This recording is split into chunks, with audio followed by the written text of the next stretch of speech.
స్వర్గం నరకం రెండవ భాగం.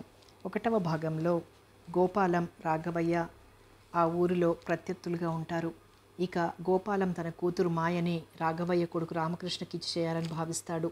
రామకృష్ణకు అభ్యంతరం లేదని తెలుసుకున్న రాఘవయ్య ఆ సంబంధం చేసుకోవాలని భావిస్తాడు. కథ కొనసాగుతుంది. రాఘవ ఇంటి మెట్లెక్కుతున్న రాఘవయ్యను సాదరంగా ఆహ్వానించారు పరంధామయ్య గారు. అబ్బా, ఏమెండలు బాబాయ్! ఉస్సూరంటూ ఆ అరుగు మీదే వాల్చి ఉన్న కుర్చీలలో ఒకదానిపై పరంధామయ్య గారి పక్కనే చతికిలబడ్డాడు రాఘవయ్య. ఇదిగో రాఘవ వచ్చాడు, కాస్త దాహం పంపించు, లోపలికి చూస్తూ అరిచారు పరంధామయ్య. ఏం నాయనా, ఎలా ఉన్నారు అమ్మాయి పిల్లలు?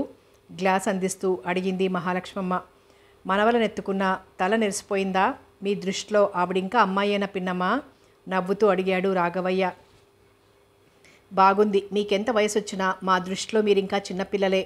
అమ్మాయిలు ఎవరైనా వచ్చారా వేసవి సెలవులకి? పెద్దవాళ్ళిద్దరూ వాళ్ళ సంసారాలతో ఈ వారంలో వస్తారు. ఇక భారతిని ఎటు శ్రావణంలో పురిటికి తీసుకొస్తాంగా. మళ్ళీ ఇంతలో అటు ఇటు తిప్పటం ఎందుకని వాళ్ళ మామగారు జాబు రాశారు. వాళ్ళ మాట కాదనడం ఎలా? ఏమిటి? గోపాలం తన కూతుర్ని మా ఇంటి కోడల్ని చేస్తానంటున్నాడు. స్త్రీ సహజమైన కుతూహలంతో అడిగింది మహాలక్ష్మమ్మ. అవును పిన్ని, ఏమిటో అదే నాకు ఆశ్చర్యంగా ఉంది. హఠాత్తుగా అతనికి బుద్ధి ఎందుకు పుట్టిందో. ఏం వాళ్ళ నిలువెత్తు ధనం పోసిన మన రామం లాంటి కుర్రాడు వాళ్ళకి దొరకొద్దు? మన వాడికి ఏం గుణం తక్కువ, రూపం తక్కువ, పైగా బోలెడు చదువుకున్నాడు కూడాను, అతిశయంగా అంది మహాలక్ష్మమ్మ. ఇంతకీ ఈ విషయంలో మీ అభిప్రాయం ఏమిటి పిన్ని? ఏమో, ఆ పిల్ల సజావుగా కాపురం చేస్తుందన్న నమ్మకం నాకు మాత్రం లేదు సుమా. ఆ తల్లి కూతురు కాదు. ఆ తల్లి మాత్రం ఎప్పుడూ పట్టుచీరలు కట్టుకొని మెడలు తిరిగిన నగలు వేసుకొని ఏం అతిశయం అనుకున్నావు? బుగ్గలు నొక్కుంటూ అంది మహాలక్ష్మమ్మ. ఒక పెద్దంతరమా చిన్నంతరమా మాలాంటి వాళ్ళం ఆవిడ కంటి కానుతామా? పక్కున నవ్వాడు రాఘవయ్య. మీ ఆడవాళ్ళకందరికీ ఎదుటి స్త్రీల నగల మీద, చీరల మీదే దృష్టి ఉంటుందేం పిన్ని? ఇదిగో పొయ్యి మీద కూర మాడిపోతున్నట్లుంది, అదలా వదిలేసి ఇక్కడ కబుర్లలో పడిపోయావు మందలిస్తున్నట్లే అన్న భర్త మాటలకి మారు మాట్లాడకుండా లోపలికి నడిచింది మహాలక్ష్మమ్మ. ఆడవాళ్ల నోట్లో నువ్వు గింజ నానదు రాఘవ. అయినా వాళ్ళకెక్కడ లేని ఆసక్తి ఇటువంటి విషయాల మీద. తప్పేముంది బాబాయ్, న్యాయానికి మా ఇంటి పెద్దలు మీరేగా. సరేలే, దానికేం కానీ ఏం నిర్ణయించుకున్నావు గోపాలరావు కూతురు విషయం? నిరాశగా అన్నాడు రాఘవయ్య. ఏమిటో నేను మనస్ఫూర్తిగా అంగీకరించలేకపోతున్నాను బాబాయ్. ఏదో మనలో కలిసిపోయే పిల్ల అయితే బాగుంటుంది. ఆ పిల్ల అసలే ఒక్క కూతురు, గారాబంగా పెరిగుంటుంది. ఏమైనా పెంకిఘటమే అంటున్నారు. మనలో కలవలేకపోతే ఇక బ్రతికినంత కాలము ఎవరికి సుఖశాంతులుండవు. ఏ ఇల్లైనా నిలబడినా నాశనమైపోయినా ఆ ఇంటి కోడల వల్లే అవుతుంది రాఘవ. మగవాడికి ఎన్ని వ్యసనాలున్నా భార్య సమర్థురాలైతే పిల్లలు బాగుపడతారు. అదే స్త్రీ ఏమాత్రం బాధ్యతారహితంగా ఉన్నా ఆ సంసారానికి సర్వనాశనం తప్పదు. పురుషుడు ఎంతటి సమర్థుడైనా ప్రయోజనం ఉండదు. నాకు అదే భయంగా ఉంది బాబాయ్. మాకైనా ఉన్నది వాడొక్కడు. ఎలాగైనా మా చివరి రోజులు వాడి చేతి మీదుగా వెళ్ళవలసిందేగా. కోడలు మంచితనం లేకపోతే ఇక మా గతి అధోగతే. ఇన్ని అనుమానాలతో ఈ పెళ్లి జరగడం అంత మంచిది కాదురా రాఘవ. గోపాలరావుకి వేరే సంబంధం చేసుకోమని చెప్పేద్దాం. అతడేమీ సామాన్యుడు కాదు. చూస్తూ ఎందుకు సుడిగుండంలో చిక్కుకోవడం? తన నిర్ణయం తెలియజేశాడు పరంధామయ్య. నేను అలాగే అనుకున్నాను బాబాయ్, కానీ ఇప్పుడు ఇంకొక సమస్య వచ్చి పడింది అంటూ రామకృష్ణ అభిప్రాయం చెప్పాడు రాఘవయ్య. అదేమిటి? తెల్లబోయాడు చాదస్తుడైన పరంధామయ్య. అయినింటిలో పుట్టి ఇదెక్కడి కర్మరా? అసలు మనవాడెప్పుడు ఆడపిల్లల్ని కన్నెత్తైనా చూడడే. ఏమో, ఎప్పుడెలా పరిచయమైందో ఆ పిల్ల పట్టుదల వల్లే గోపాలం దిగొచ్చాడేమో. అంత మాత్రానికే దిగి వచ్చే ఘటమేనావాడు? చూస్తుంటే తన కోరికే అన్నంత హడావుడి చూపిస్తున్నాడు. ఏనాడు లేంది ఈ మధ్య 2 సార్లు ఇక్కడికి వచ్చాడు.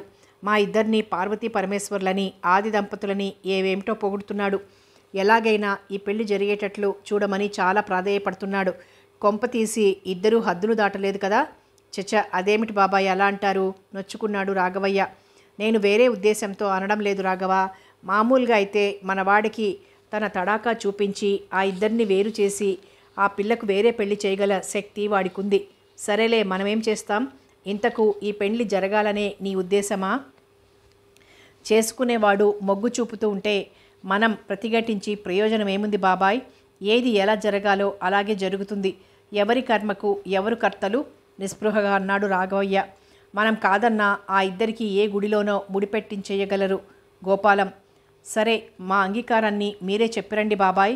సరే, ఎవరి అదృష్టం ఎలా ఉంటుందో ఎవరు చెప్పగలరు? అన్నీ మన మంచికే అనుకుందాం, పడక కుర్చీలోంచి లేస్తూ అన్నారు పరంధామయ్య గారు. నిశ్చయ తాంబూలాలు పుచ్చుకున్న తర్వాత పెళ్లి పనులు చురుగ్గా సాగాయి. ఒకగానొక్క కొడుక్కి పెళ్లి అని హడావుడి పడిపోవడం ప్రారంభించింది పార్వతమ్మ.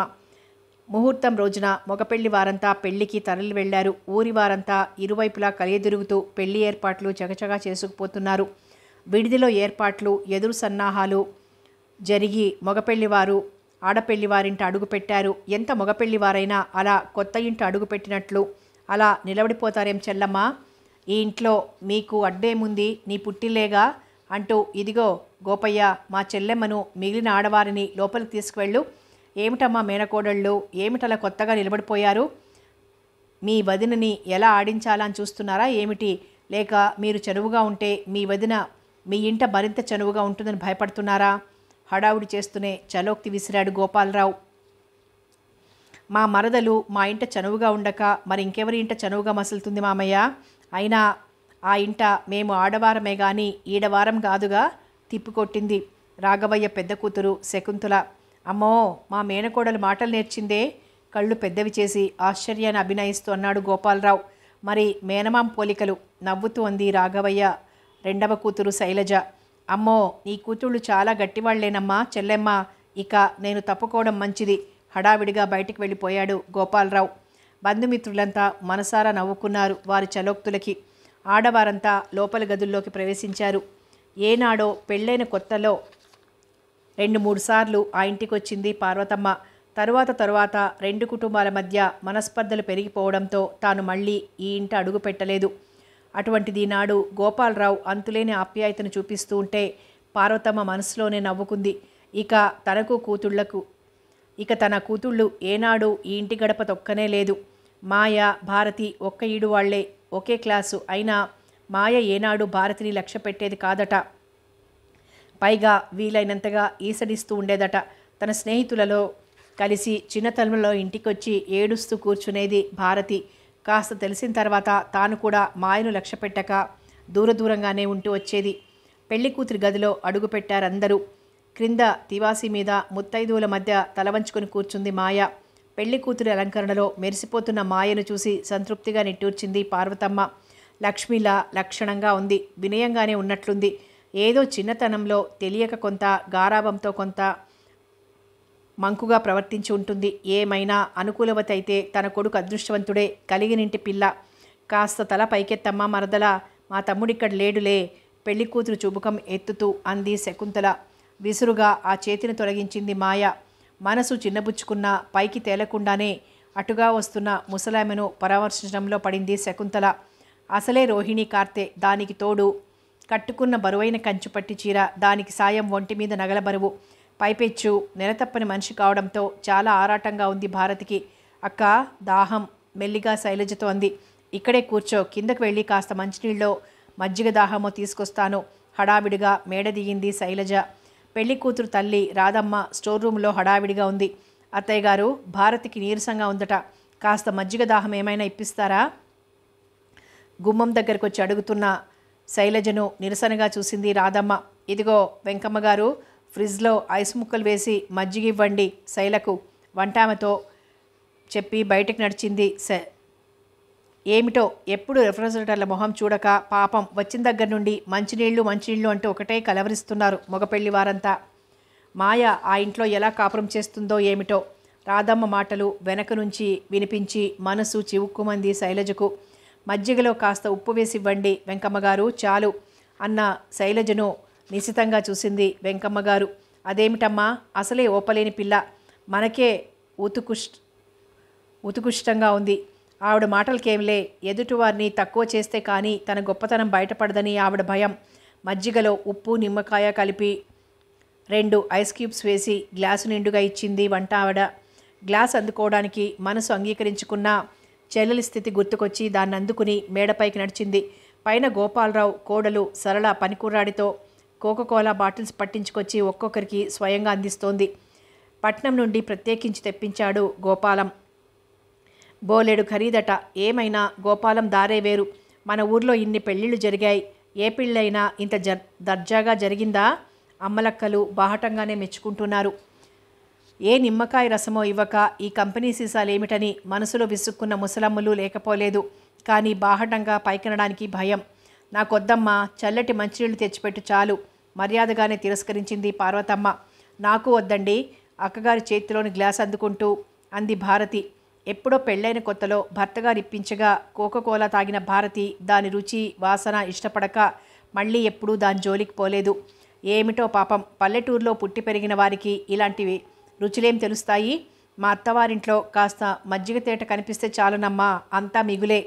పెళ్లి కూతురుతో సరసమాడింది గోపాలరావు చిన్న చెల్లెలు. అయ్యో సంబడం, అంత పొదుపుగా ఉంటారు కాబట్టే సంసారాన్ని గుట్టుగా నడుపుకొస్తున్నారు. లేకపోతే ఆడపిల్లల పెళ్లిళ్లకే సగమాస్తి హరించుకుపోయేది సాగదీసింది మరొక ముత్తైదువ. చాలేండి చెప్పొచ్చారు, తాగి తందనాలాడడమే నాగరికత అనుకుంటున్నారా? నడమంత్రపు సిరి నరాల మీద కురుపు అని ఊరికే అన్నారా? సంసారాన్ని గుట్టుగా నడుపుకోవడంలో మహా గొప్పతనం ఉంది, కానీ అప్పులు చేసి నగలు చీరలు కొనుక్కోవడంలో లేదు. కాంట్రాక్ట్స్లో లాభాలు సంపాదించి మేడలు కట్టుకున్న ఆ స్త్రీలిద్దరూ మారు మాట్లాడలేదు.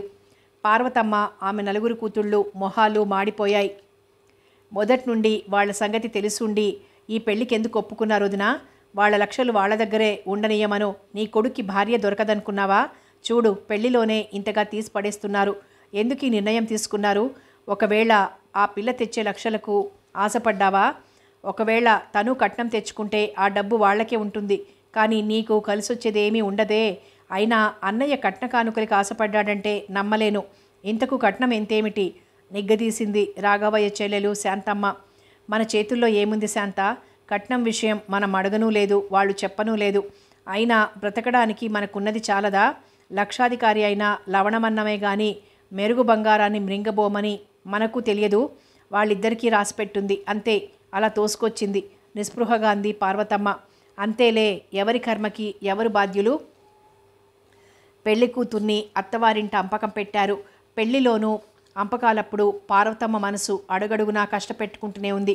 అయినా శుభమా అని పెళ్లి జరుగుతుంటే తనేమైనా పెదవి విప్పి ఏమన్నా నలుగురిలో అసహ్యంగా ఉంటుందని ఎప్పటికప్పుడు సర్ది చెప్పుకుంటూనే వచ్చింది. ఆడవాళ్ల మధ్య జరుగుతున్న కోల్డ్ వార్ రామకృష్ణకు కానీ రాఘవయ్యకు కానీ తెలియలేదు. పెళ్లి కూతురు పెళ్లి కొడుకు చేత గృహప్రవేశం చేయిస్తున్నారు. గుమ్మం దగ్గరే అటకాయించేశారు ఆడబడుచులు నలుగురు. పెళ్లి కూతురు పెళ్లి కొడుకు పేర్లు చెప్పవలసిందే. శకుంతల పట్టుబట్టింది. ముందుగా పెళ్లి కూతురే చెప్పాలి. భారతి కలగజేసుకుంది. చెప్పవమ్మా మరదలా, మరీ బెట్టు చేయకు హెచ్చరించింది శైలజ. ఇలాంటి పల్లెటూరు పద్ధతులంటే నాకు చిరాకు విసురుగా అంది పెళ్లి కూతురు మాయ. ఓ, ఇంతకీ అమెరికా నుండి ఎప్పుడు దిగి వచ్చావేమిటమ్మా మరదలా? వెటకారంగా అంది శకుంతల. అబ్బా పోనిద్దురు గొడవ, అసలే రాత్రంతా నిద్రలేదు విసుగ్గా అంటున్న రామకృష్ణం చూసి చిన్నబుచ్చుకుని పక్కకు తప్పుకున్నారు అక్కా చెల్లెళ్ళంతా. మిగిలిన కార్యక్రమం యాంత్రికంగా జరిగిపోయింది. 2 రాత్రుళ్ళు గడిచేసరికి మాయకు ఎంత సంతోషంగా గడిచిందో ఇంట్లోని వారికి అంత కష్టంగానూ గడిచింది. రామకృష్ణతో సన్నిహితంగా మెలిగిన కొద్దీ అతగాడు తన మాట జవదాటడనే నమ్మకం కలుగుతోంది మాయకు. ఉదయం తీసుకునే కాఫీ దగ్గర నుండి రాత్రి నిద్రపోయే వరకు అత్తవారింటి పద్ధతులను అవహేళన చేయడంతో ఇంటి ఆడవారంతా విసిగిపోతున్నారు. ఆ రోజు మధ్యాహ్నం 10 మంది ముత్తైదువులు వచ్చారు పెళ్లి కూతురు తీసుకొచ్చిన చీరసారెలు చూడటానికి. చూడమ్మా శకుంతల, కాస్త పెట్టెలు తీసి చూపించు తల్లి. మహాలక్ష్మమ్మ మాటతో ముందుకొచ్చింది శకుంతల. మాయ అక్కడే తివాసీ మీద కూర్చుని ఉంది. ఆడవారంతా ఆ గదిలోనే ఉన్నారు. పార్వతమ్మ లోపలెక్కడో పనిలో ఉంది. పాలేళ్ల ద్వారా కూతుళ్ళ అత్తవారింటికి సారెలు పంపించడంలో తీరిక లేకుండా ఉంది. ఇదిగో ఈ చీర మా అన్నయ్య మద్రాసు నుండి తెప్పించాడు. ఇది నెల్లూరు వాళ్లకు చెప్పి వెంకటగిరిలో ప్రత్యేకంగా నేయించాడు. ఈ చీరలన్నీ హైదరాబాద్లోనే కొన్నారు. ఇదిగో ఈ చీర బొంబాయి నుంచి ఎవరో వస్తుంటే తెప్పించారు. ఈ పెళ్లి చీర ప్రత్యేకంగా బెనారస్లో కొన్నారు. ఏమిటో మా అన్నయ్యకు చాదస్తం. ఒకగానొక కూతురని ఎంతో ఆర్భాటం చేశాడు. కంచిలో కొన్నాడు ఈ చీరలు. అమ్మలక్కలంతా కళ్ళు ఇంతింత చేసుకుని విభ్రాంతిగా చూస్తున్నారు ఆ చీరలన్నీ. ఇంతకు నాకు తెలియక అడుగుతాను, మీ అన్నయ్య దేశాలకెప్పుడు వెళ్ళాడమ్మా కోడలా? మహాలక్ష్మమ్మ మాటకి మొహం మార్చుకుంది. తనే స్వయంగా వెళ్ళాలా ఏమిటి? చేతి కింద 10 మంది పనిచేస్తుండగా ఎవరెక్కడికి వెళ్ళినా పెళ్లికని ప్రత్యేకించి తెప్పించేవాడు సమర్థించుకుంది సరోజిని. ఏమిటో చాదస్తం. హాయిగా ఏ బెజవాడో వెళ్ళి 4 రోజులుండి అన్ని కొట్లు చూసుకొని నచ్చినవి తెచ్చుకోక ఎందుకు వచ్చిన పాటలు, అయినా మా తోటి కోడలు వాళ్ళు అక్కడే ఉంటున్నారుగా సాగదీసింది మహాలక్ష్మమ్మ. అన్నయ్య కల చుట్టాలింట్లో పడి తినటం ఇష్టం ఉండదు, దెబ్బతీశాను అనుకుంది సరోజిని. అవును మరి, నట్టింట్లో ఏనాడైనా నలుగురికి విస్తళ్ళేస్తేగా. మహాలక్ష్మమ్మ మాటలతో మింగేటట్లుగా చూశారు సరోజిని, మాయ. ఆడపడుచుల పెట్టె చూపించండి, ఒక ఆవిడ కుతూహలంగా అడిగింది. ఆడపడుచుల కట్నమెంతో ఇంకొక ఆమె ఆరాగా అడిగింది. అందరికీ తలొక 1116 కట్టారు. ఇవిగో ఈ చీరలు అందరికీ పట్టుబట్టి తెప్పించింది మా వదిన. ఆ పిల్లలకి ఖరీదైన చీరలు తండ్రి ఎలాగో కొనరు, మనమైనా కొనకపోతే ఎలాగని ఏ పెళ్ళిళ్ళకైనా కట్టుకోవడానికి పనికొస్తాయని. పైగా ఈ వెండి సామానంతా ఆడపడుచులకే. ఏమైనా మా వదిన చెయ్యి భారీ చెయ్యే. అయినా యువతల వాళ్ళ సంగతి ఎలాగున్నా తమ అంతస్తుకి తగినట్లుగా పెట్టుపోతలు జరపాలి. సరోజిని మాటలకు అందరి మొహాలు మాడిపోయాయి. మాకు పెళ్ళిళ్లకు పేరెంటాలకు కట్టుకోవడానికి ఎవరో దయతలిచి ఇవ్వాల్సిన అవసరం లేదు పిన్నిగారు. మా నాన్న మాకు పెళ్లికి కొన్న చీరలున్నాయి, మా అత్తవారు పెట్టిన చీరలున్నాయి, ఉక్రోషంగా అంది శైలజ. ఆ చీరలు చేత్తో పట్టుకు చూసి పగలబడి నవ్వింది మహాలక్ష్మమ్మ. ఏమిటమ్మా సరోజిని మరీ చెబుతున్నావు? ఇలాంటి చీరే తన కొడుకు పెళ్ళి అని నాకు పెట్టింది పార్వతమ్మ. రాఘవ పెళ్లి కూతురికి చీరలు కొనడానికి వెళ్ళినప్పుడే నాకు కొన్నాడట. ఇదే రంగు, ఇదే అంచును అంటూ అప్పటికప్పుడే లేచి అల్మారాలోంచి తీసి వాళ్ల ముందు పడేస్తూ అంది. ఇంతకు ఇది 225 పాపం రాఘవకు ఎక్కువ ఖరీదు చెప్పడం అలవాటు లేదులా ఉంది, లేక మరీ గీసి బేరమాడాడో. మహాలక్ష్మమ్మ మాటలకి పళ్ళు నూరుకుంది సరోజిని. అబ్బా ఎంత హాయిగా ఉంది, ఈ 3 రోజులు నానా అవస్థపడ్డాం మీ ఇంట్లో. అయినా మీ ఇంట్లో వాళ్ళు ఎలా బ్రతుకుతున్నారు బాబు ఆ వేడిలో? మాయమాటలు నిజమే అనిపించాయి రామకృష్ణకు. ఆ రోజు మధ్యాహ్నమే గోపాలరావు ఇంటికి వచ్చారు పెళ్ళికొడుకు పెళ్లి కూతురు. అంతవరకు గోపాలరావు వాడుకుంటున్న ఎయిర్ కూలర్ తాత్కాలికంగా మాయగదికి మార్చబడింది. ఇక పడుకోబోయి ఎప్పుడు ఉండే కబుర్లేగా. రాత్రి 8 గంటలకే తనను గదిలోకి వెళ్ళమని చెప్తున్న మామగారిని కృతజ్ఞతగా చూశాడు రామకృష్ణ. గదిలో అడుగు పెడుతూనే సంభ్రమంగా చూశాడు రామకృష్ణ. గదిలో డబుల్ కాట్ మంచం చుట్టూ మల్లెపూల దండలు వేలాడదీశారు. గదిలో అగరవత్తులు వెలుగుతున్నాయి. లేత నీలిరంగు ట్యూబ్లైట్ వెలుతురులో టేబుల్పై ఉన్న చెయ్యెత్తు రాధాకృష్ణుల పాలరాతి విగ్రహం మెరిసిపోతోంది. దాని పక్కనే రకరకాల తినుబండారాలు. అన్నింటికీ మించి డబుల్ కాట్ మంచం మీద తెల్లని నైలెక్స్ చీరలో రతీదేవిలా ఉన్న మాయను చూసి ఏదో స్వర్గలోకంలోకి అడుగుపెట్టినట్లుగా ఉంది రామకృష్ణకు. గదిలో అడుగుపెట్టిన రామకృష్ణను చూసి విలాసంగా నవ్వింది మాయ. దాంతో సగం మతిపోయింది రామకృష్ణకు. చూశారా మీ వాళ్లకు మా వాళ్లకు తేడా? తాతలు నాటి పందిరి మంచం మీద మొక్కుపడిగా దుప్పట్లు వేసి చుట్టూ తలుపులు బిగించి ఏదో జైల్లో బంధిస్తున్నట్లు తలుపు గడియ వేసేశారు. అదైనా జామురాత్రి అయిన తర్వాత కొత్తగా పెళ్ళైన వాళ్లకు ఏకాంతం కల్పించాలన్న జ్ఞానం మీ వాళ్లకు ఉంటేగా ఎంతసేపు పల్లెటూరి కబుర్లు. నిజానికి ఈరోజే మన మొదటి రాత్రి అయితే ఎంత బాగుండేది. మాయమాటలు నిజమేననిపించాయి రామకృష్ణకు. మా వాళ్ళు పూర్వకాలం వాళ్ళు సంజాయిషి ఇచ్చుకుంటున్న రామకృష్ణను నిరసనగా చూసింది మాయ.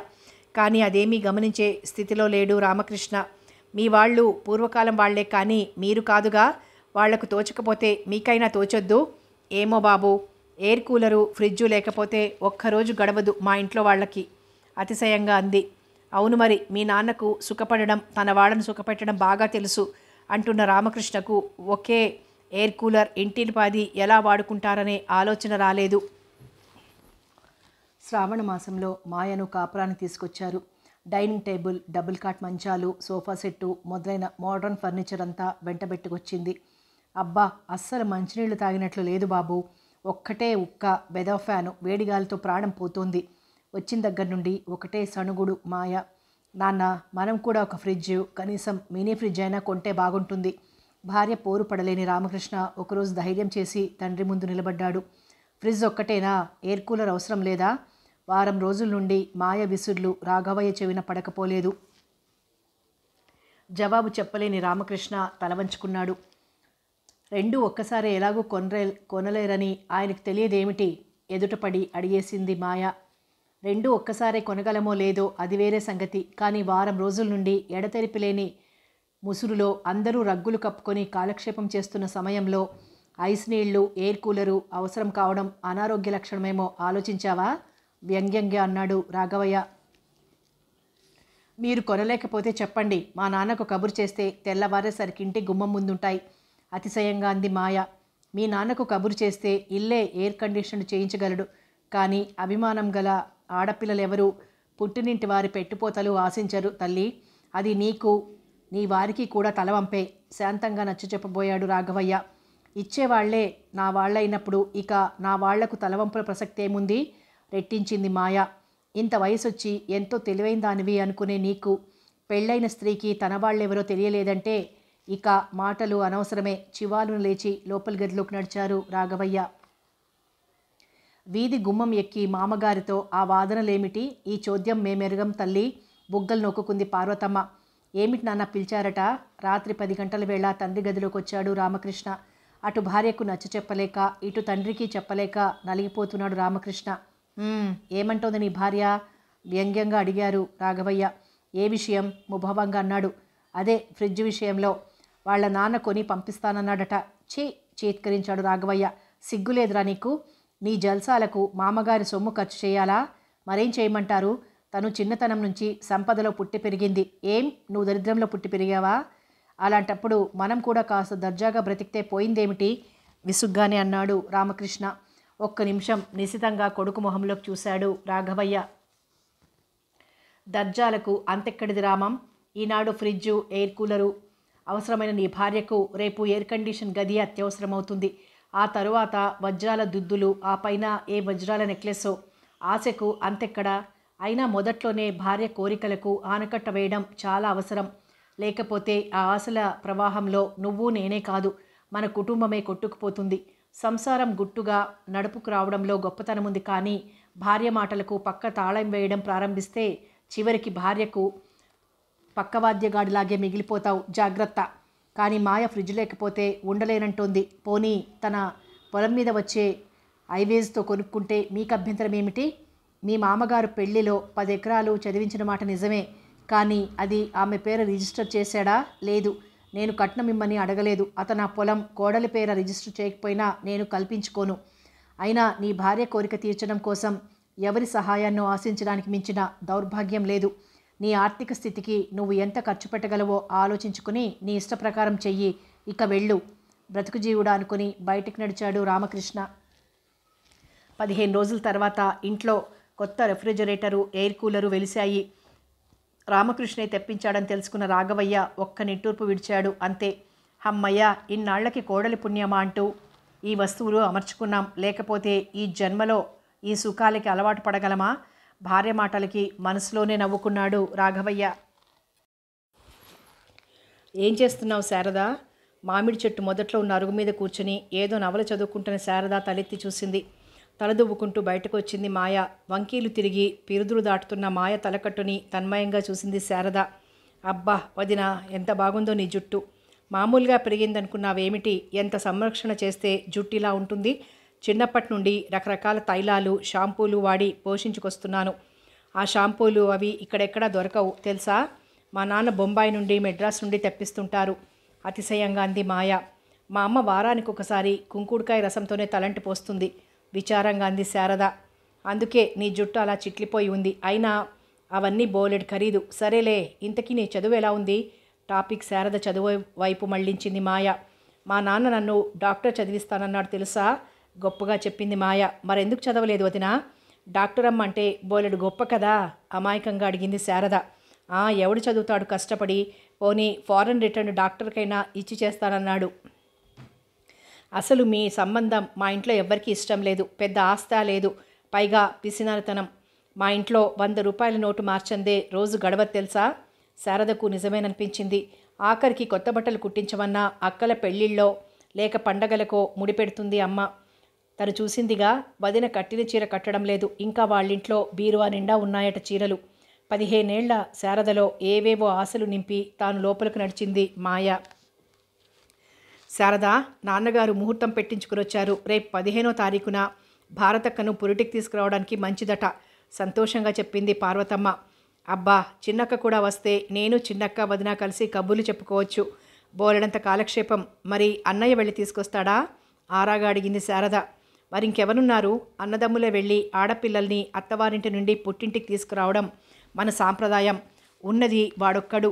తను తప్ప మరింకెవరు వెళ్ళేది? అత్తగారి మాటలు వింటూ తల పంకించింది మాయ.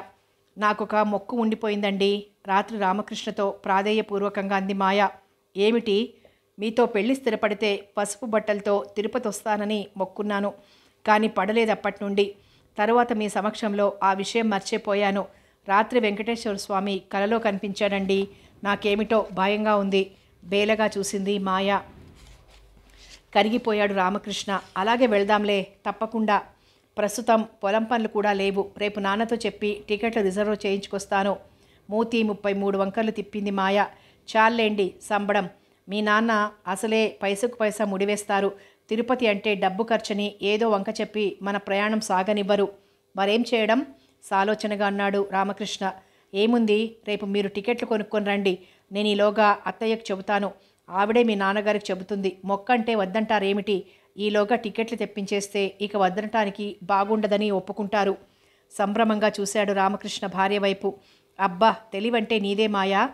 తన కోసం ఆ తిరుపతి వెంకటేశ్వర స్వామికి మొక్కుకుంటే తన మీద ఎంత ప్రేమ, ఎంత అభిమానం.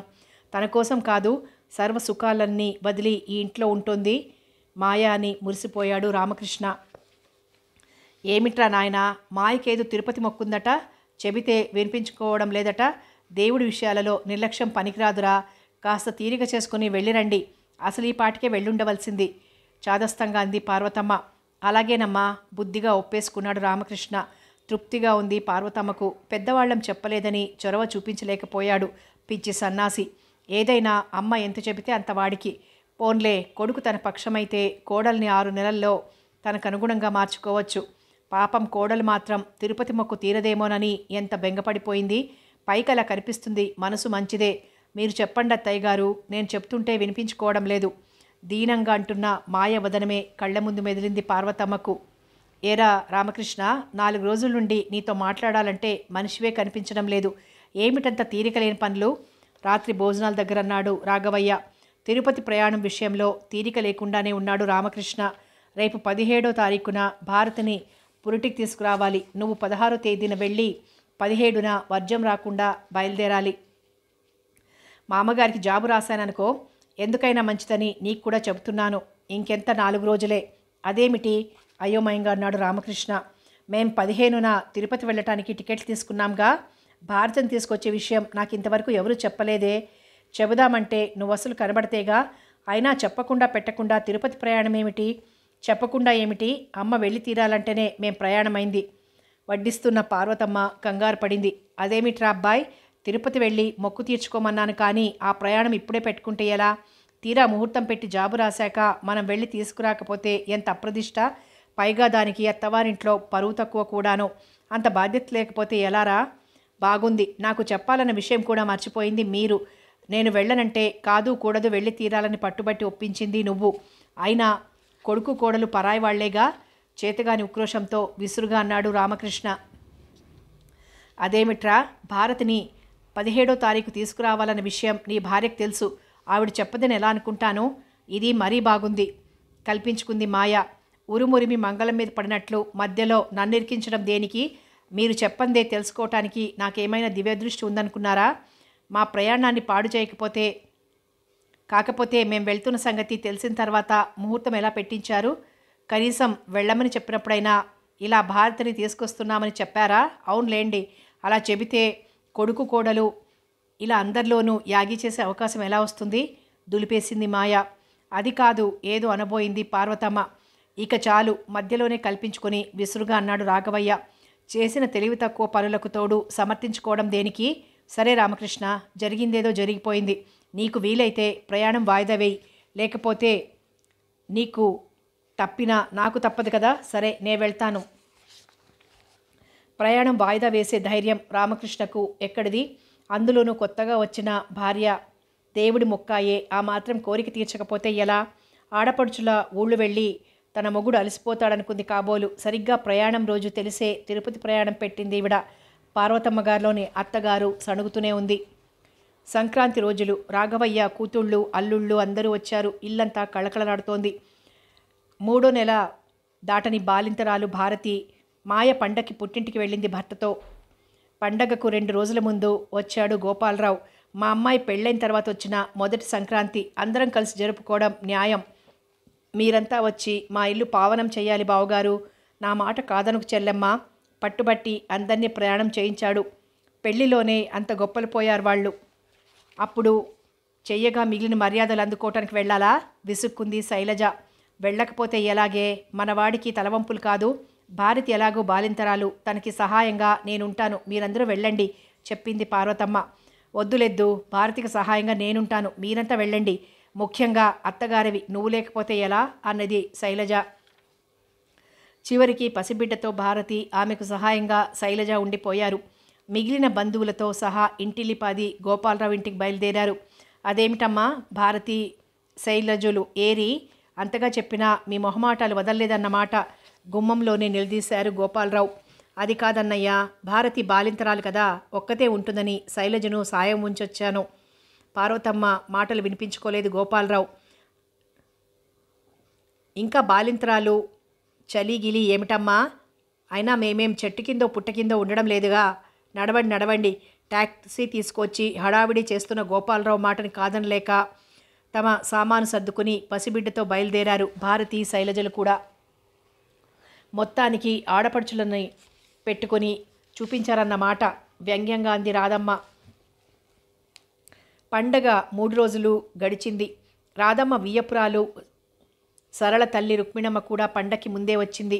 రామకృష్ణ, అతని బావమర్ది విశ్వం, సరళ, మాయ నలుగురు గదిలో కూర్చొని పేకాటాడుకుంటూ ఉండేవారు. మధ్య మధ్య రాధమ్మ రుక్మిణమ్మ కూడా కలిసేవారు. అక్కడి నుండి ఒకటే పకపకలు, అల్లరి. పరాయివాడితో సమానంగా మంచమెక్కి కూర్చుని ఆ పేకాట ఆడడమేమిటో పార్వతమ్మకు నచ్చలేదు. ఎంత అన్నవరుస అయితే మాత్రం ఆవిడలోని అత్తగారు గొణుగుతూనే ఉంది.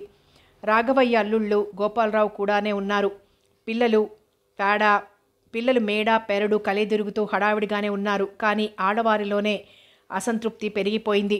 ఏమిటో టైంకి వంటావిడ పిలిస్తే టిఫిన్లకి భోజనాలకి కిందికి వెళ్ళడం, మళ్ళీ తమకి కేటాయించిన గదిలో కూర్చోవడం. ఏమిటో పనివారి చేత మర్యాదలు అందుకోవాలేమో గొడుక్కున్నారు ఎవరి మటుకు వారే. పండగ రోజున అత్తగారికి ఆడపడుచులకి మాయ చేత బొట్టు పెట్టించి కొత్త బట్టలు ఇప్పించింది రాధమ్మ. పక్కనే నిలబడిన రుక్మిణమ్మకు సరళను చూస్తూ రాధమ్మంది, మీరెలాగూ ఇటువంటి చీరలు కట్టరు కదా, తర్వాత పట్నం నుండి తెప్పిస్తాను. అయ్యో, మా అత్తగారు ఎటువంటి చీరైనా కట్టేస్తారు, ఇలాంటి చీరలు వేళ్ల మీద లెక్క పెట్టొచ్చు నవ్వింది వెటకారంగా మాయ. అవునమ్మా, ఆవిడంత గుట్టుగానే కాపురం చేస్తుంది కాబట్టే ఆ సంసారం ఒక ఒడ్డున పడింది. లేకపోతే వారికున్న ఆస్తికి 4 ఆడపిల్లలకి పెళ్లిళ్ళు చేసి చీరసారలు ఏర్పరచడం అంత తేలికనుకున్నావా? సమర్థించింది రుక్మిణమ్మ. మరి మీ అన్నగారికి సంబంధం తప్ప ఆనలేదు. ఏం చేస్తాం, కర్మ. ఏదో కుర్రాడు బుద్ధిమంతుడని సంతృప్తి, అంతే నిరసనగా అంది రాధమ్మ. వారి మాటలు వింటున్న పార్వతమ్మకు కళ్ళనీళ్ల పర్యంతమైంది. అయినా రాసిపెట్టి ఉన్నప్పుడు తప్పుతుందేమిటి? అసలు మాకెవరికి ఈ సంబంధం ఇష్టమే లేదు అతిశయంగా అంది రాధమ్మ. అంత ఇష్టం లేనప్పుడు మరి మా నాన్నగారిని ఒప్పించటానికి అంత కష్టపడ్డారు ఎందుకంతయ్య గారు? మీ ఇంటి చుట్టూ తిరిగి పెద్దలందరి చేత చెప్పించి ఒప్పిస్తే కదూ మా నాన్నగారు అంగీకరించి, పైగా మా వాడిని ముందే మీ వైపుకు తిప్పుకుంటే కాదు, కొడుకు ఇష్టం కాదనిలేక మా నాన్న ఈ సంబంధానికి ఒప్పుకుంది. పాపం మేము లేని వాళ్ళమని దయ ఉంచి మా స్థాయి పెంచుదామని మీ అమ్మాయిని మా ఇంటి కోడల్ని చేశారా? మీ దయ వల్ల మేమెవరేమో అంత హీనస్థితిలో లేము. మేము తిని ఎదుటివారికి ఇంత పెట్టగలిగే స్థితిలోనే ఉన్నాం ఉక్రోషంగా అంది శైలజ.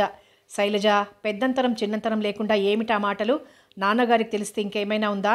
ఏదో పండక్కి రమ్మని వారు పిలవడం, మనం వచ్చి 4 రోజులు గడపటం మన సాంప్రదాయం. ఎలాగూ రేపు వెళ్ళిపోతున్నాం, ఎందుకంత అనవసరంగా మాటకు మాట పెంచడం మందలించింది శకుంతల. మూతి 30 వంకర్లు తిప్పుతూ బయటకు నడిచారు వారు నలుగురు. అందుకే నేను రానన్నాను. బ్రతిమాలి బలవంతం చేసి మరీ తీసుకొచ్చారు. ఏడి ఆ పెద్ద మనిషి? మొహం మీదే 4 అడిగేస్తాను చిందులు తొక్కింది శైలజ. నా తల్లివి కదూ, కాస్త శాంతించు. ఎందుకే అనవసరంగా అల్లరిపడడం? ఈ గొడవేమైనా బయటకొస్తే మనకే సిగ్గుచేటు. ఎటూ రేపు వెళ్ళిపోదాం మనింటికి బ్రతిమాలింది పార్వతమ్మ. ఆ రాత్రి ఆడవారెవరూ భోజనాలకు లేవలేదు. వంటామి పిలిచి పిలిచి విసుగు పుట్టి ఊరుకుంది. మిగిలిన వారెవరూ పట్టించుకోలేదు. రామకృష్ణతో సహా గోపాలరావు కుటుంబమంతా డైనింగ్ టేబుల్ చుట్టూ చేరి కేరింతలతో రకరకాల పిండి వంటలతో భోజనం చేస్తుంటే చూస్తూ ఉండిపోయారు పార్వతమ్మ, ఆమె కూతుళ్ళు. మళ్ళీ పెళ్లి రోజు వచ్చేసరికి పండంటి బాబుని ఎత్తుకుంది మాయ. వంశోద్ధారకుడు పుట్టినందుకు మురిసిపోయింది పార్వతమ్మ. గోపాలరావు ఇంట్లో సరేసరి మొట్టమొదటి మనవడు పిల్లవాడికి 11 నెలలు వచ్చే వరకు పుట్టింట్లోనే ఉండిపోయింది మాయ. రామకృష్ణకు అదే సుఖంగా ఉంది. తరచుగా అత్తవారింట్లోనే ఉండిపోతున్నాడు అల్లుడి మర్యాదలు అందుకుంటూ. ఆ రోజు సాయంత్రం మళ్ళీ తన మిత్రుల్ని వెంటబెట్టుకుని గోపాలరావు వస్తే బహుశా కోడల్ని పంపించడానికి ముహూర్తం పెట్టించుకొని వచ్చి ఉంటాడని ఆశపడ్డారు పార్వతమ్మ, రాఘవయ్య. కుశల ప్రశ్నల అనంతరం మర్యాదలన్నీ అయ్యాక మెల్లిగా వచ్చిన పని బయటపెట్టాడు గోపాలరావు. ప్రభుత్వం వారు ఉండుండి కొత్త రూలు పెడుతూ ఉంటారు. ల్యాండ్ సీలింగ్ వచ్చేటట్లే ఉంది. ఎప్పుడో హఠాత్తుగా వస్తుంది. ఆస్తి అంతా ఒక్కడి పేరే ఉండడం మంచిది కాదు బావగారు. ముందుగానే రిజిస్టర్ చేయించేసుకుంటే మంచిది. రాఘవయ్యకి నిజమేననిపించింది. తనకెటు వయసైపోయింది. ముందుగానే ఎవరిది వాళ్లకు ఏర్పాటు చేయడం మంచిది కదా. ఎవరున్నారు? రామకృష్ణ, పెళ్లి కావాల్సిన పిల్ల శారద. శారద పెళ్లికని 4 ఏళ్లుగా తను కూడబెడుతున్న డబ్బు ఈ 2 ఏళ్లలో బాగానే ఖర్చు చేసేస్తున్నాడు రామకృష్ణ. ఇక శారదకు కట్నం కింద ఆస్తి రాసివ్వక తప్పదు కాబోలు. సరేనయ్యా గోపాలం, నువ్వు చెప్పేది బాగానే ఉంది. నెమ్మది మీద రిజిస్టర్ చేసేద్దాంలే. బావగారికి ఎలాగైనా ముందాలోచన ఎక్కువే. అయినా ఒకసారి వాటాలనుకుంటే నసిగాడు గోపాలరావు. వాటాలదేముందయ్యా గోపాలం, నాకున్నది 40 ఎకరాలు. ఇద్దరం చెరొక 20 ఎకరాలు పంచుకుంటాం. శారద పెళ్లికని నేను వెనకేసిన డబ్బు మీ అమ్మాయి ఖర్చులకే అయిపోతుంది. ఇక విడిపోతే శారదకు కట్నంగా నా వాటాకొచ్చిన పొలమే ఇవ్వాలి. మిగిలిందైనా ఆడపిల్లలకి మేం బ్రతికినంతకాలం ఏదో చీరా సారే పెట్టక తప్పదు కదా. మా తరువాత ఇంకేమైనా మిగిలిపోతే అది వాడికే వస్తుంది. అలా కాదు బావగారు, మీ పొలాలే చూడండి. 30 ఎకరాలు ఏకండిగా ఉంది, 10 ఎకరాలు దూరంగా ఉంది. రామకృష్ణ కుర్రవాడు, ఓపికగా వ్యవసాయం చేయించగలడు. మీరు ఈవేళ కాకపోతే రేపైనా ఓపిక తగ్గిపోతే అమ్మేసుకోవాల్సి వస్తుంది. అటువంటప్పుడు దూరంగా ఉండే పొలం మీరు తీసుకుంటే ఊళ్ళో ఆస్తి మీ వారసులకే దక్కుతుంది. ఆలోచించుకోండి. ఇక్కడో 10 ఎకరాలు అక్కడో 10 ఎకరాలు తీసుకునే కంటే ఆ 30 ఎకరాలు రామకృష్ణ పేరు రాసేస్తే ఎకరానికి ఇంతని లెక్క కట్టి నేను మీకు ఇచ్చేస్తాను. మీ అమ్మాయి పెళ్లికి సమస్య ఉండదు. ఆలోచించుకోండి. రాఘవయ్యకి అది బాగానే ఉంది. కానీ తన కొడుక్కి తను పొలం అమ్మడమా? ఎటు ఇదంతా తన తర్వాత వాడికేగా. ఊరికే వాటాలు వేసుకోవడమే కానీ మేమేమీ వేరుపడడం లేదు గోపాలం. అయినా నేను అమ్మేవాడిని, వాడు కొనేవాడునా? రాఘవయ్య మాటలకి లోపల చాలా సంతోషించాడు గోపాలరావు. మిగిలిన పనులన్నీ చాలా స్పీడ్గా జరిపించేశాడు. పంపకాల విషయం తెలిసాక లబలబలాడింది పార్వతమ్మ. మనకున్నది వాళ్ళకి రాసి మళ్ళీ వాళ్ళ దయాదాక్షిణ్యాల మీద మనం ఆధారపడటం దేనికండి అని. కానీ రాఘవయ్య వినలేదు. 3వ భాగంలో మళ్ళీ కలుసుకుందాం.